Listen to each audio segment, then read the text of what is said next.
Hi guys, welcome back to the next part of the series. As I mentioned in the previous video, today we're going to be taking a look at a different approach to doing something like feet.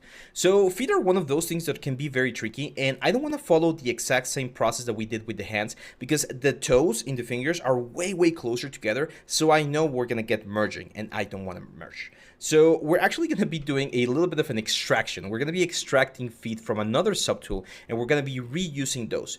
Traditionally speaking, one of the ways in which we build feet is by doing a polymodeling. So I'm going to go to this unique human male average C tool that we have right here in our lightbox. And you can see that his feet are a lot closer to what we want. It's a base mesh, but it's a very clean base mesh that we have right here. Again, theoretically, we could do this base mesh on our own. However, we're not doing like traditional box modeling thing. This would start with like literally a box and just extrude until we get all of the fingers. But the topology can be quite tricky. And one of the things that I want to teach you throughout this course is, of course, to be efficient as artists. So things like this, getting a base mesh is not a bad thing. However, I do recommend when you have more time after you finish this course, try doing one feet on your own so you don't have to rely on the base meshes all the time. So in this case, the only thing I need to do here is select this unique human average. He has layers. We're going to talk about layers later on. So here on layers, I'm going to just say bake all. And once I do this, I'm going to jump back to my character and just say subtool, append, and we're going to append Nick. So now Nick is here inside with our like character. You're going to see that he's really big compared to our character. So I'm going to scale Nick down until the feet of Nick are a lot closer to what we want for our demon. So I definitely want him to have like big feet, so it's probably gonna be like that. Again, I'm gonna of course ignore the right feet or the right foot. We're gonna be duplicating in just a second. So I think something like this is fine, maybe a little bit more. There we go. Now what I'm gonna do is I'm gonna press a Control Shift and I'm gonna select lasso all of this section right here. Invert the selection. Let's get rid of that one. No symmetry. So we only have this foot and we're going to say delete hidden. Now here's the interesting thing. In our character, you can see that the feet is actually separated from the pants, right? Like the pants are a really good way to cut the feet at that particular point. So I'm actually not going to be joining this feet with the rest of the character. I'm going to keep them separate like what we have right here. And the only thing I'm going to have to do now is I'm going to start moving things around because I don't want to get rid of this topology. We're not, and I repeat, we're not going to be using Dynamesh for these feet. Because if we do that, we're going to lose and we're going to like, I'm going to show you, like if we Dynamesh, you can see all of the fingers get like close together and then we don't want that. So I'm going to go here to mirror. We're going to mirror this, of course, on the x-axis and we should have our feet very nicely there. I usually recommend feet to be like a very... what's the word? Like symmetrical to the front. So I'm going to try to keep them a little bit more symmetrical. Maybe not that much, but just something like that. That's a little bit better. And we're just going to position them where they're supposed to be. So right around there. And now with just the move brush, we're going to start adjusting certain like proportions and things about the feet. So you can see here that the heel is a little bit too big right there. On the front, especially if we see this guy right here, you can see he's got really big toes. I'm going to press Shift D to go down a subdivision level so that we can work on this like lower level. I'm going to expand the feet right there. Also on the back here.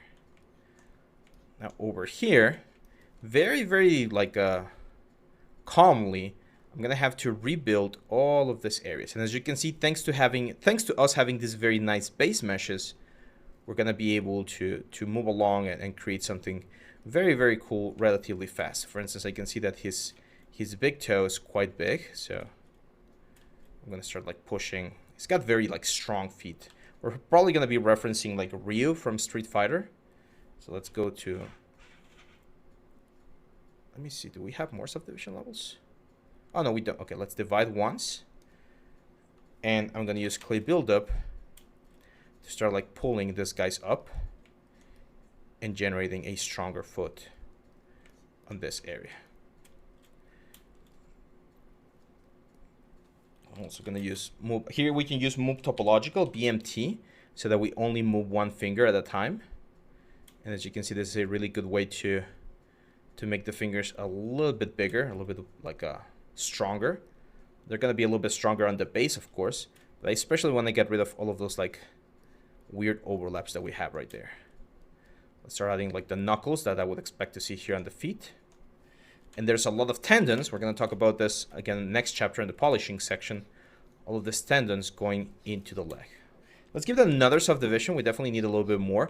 And this is the interesting thing about working with subdivision levels instead of Dynamesh. Anytime you feel like you need a little bit more resolution to sculpt what you're like going for, we're going to be increasing this subdivision level. I'm going to add a little bit more volume here on the fingers as well. And of course, trim dynamic to start like sharpening some of the profiles here.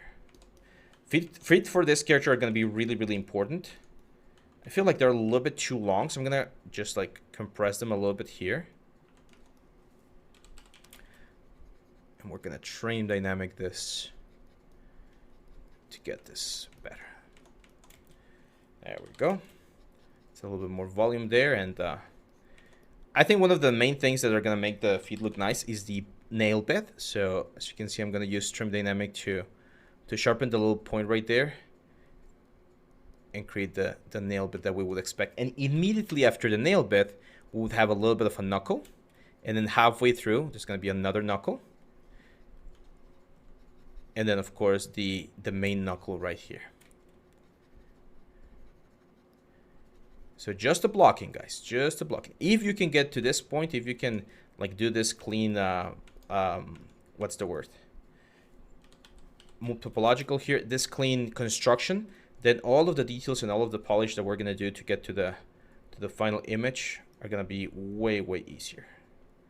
But don't rush it. Very, very common mistake that I see my students make is they want to rush and get to the very end. Here, for instance, we can start adding a little bit of the folds that we would expect to have on the lower section of the foot. That's also going to allow us to generate a very nice detail, as you can see right there. It might not look like much, but it starts polishing the whole thing and giving us a better look. On the body itself, we're gonna delete hidden or just Dynamesh here. And of course, we do need to do something similar to what we did with the head. Just a little bit of a blend so that the ankle right there flows into the foot. And then we jump onto the foot and we blend this so that it flows into the leg.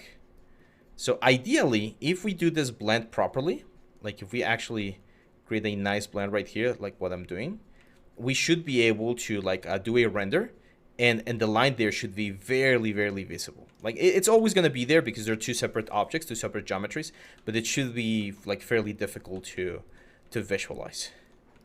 So I like this one right here. I think I'm going to, again, like expand this fingers a little bit. Later on, we're going to pose them, so we're going to get them a lot closer. Right now, I know it looks a little bit weird due to the fact that it's that's doing that.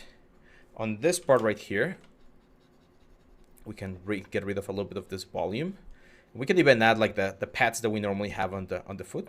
Hopefully everyone has gone to the beach or to some sandy place at one point in their lives, and you might remember the shape that you get when you put your foot on the sand or on the dirt. So there you go.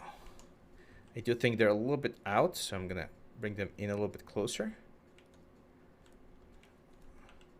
Now something happened on this one right here. You can see it's like really weird. If that happens to you, no worries, just mirror. Let's delete lower here, and we're gonna mirror, and then mirror and weld to get the exact same shape on the other side, on both sides. And then we lost subdivision levels, but all of these guys are still made out of like a subdivided geometry. So we can just reconstruct subdivision right here, and we can get back the original like subdivision, which is really, really cool. So yeah, that's pretty much it, guys. As you can see, now we got some very nice feet right here for our character. I still feel like they're a little bit too big. So I think it's not that they're big. It's like we need, I feel like we need to raise this guys a little bit more.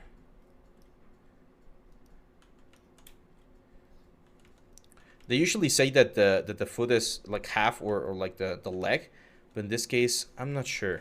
We might need to do a proportion test again. One thing we can do here is just like lower this guys a little bit more. That's gonna make the legs a little bit longer. There we go. That looks a lot better because he was looking a little bit short. So big foot and very short. That was a little bit weird. Here, another thing we can do. Remember, we can mask things out because I think the fingers are way too far forward. So I'm gonna reset this. I'm just gonna scale them down a little bit.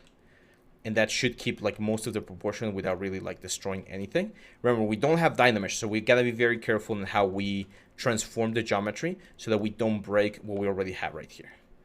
But yeah, I think this proportion is looking quite nice. Those are very nice looking feet, at least the blocking for now. And yeah, that's pretty much it, guys. We're gonna have one more video in this section, which is just gonna be a quick blocking of some of the props of the character. I want to do just a quick blocking of the bracers, the belt, and the pants probably, just to get a general idea of how things are looking. Make sure that we're in the right track, and then next chapter we're gonna start with polishing. So that's it for this one, guys. Make sure to get to this point, and I'll see you back on the next video.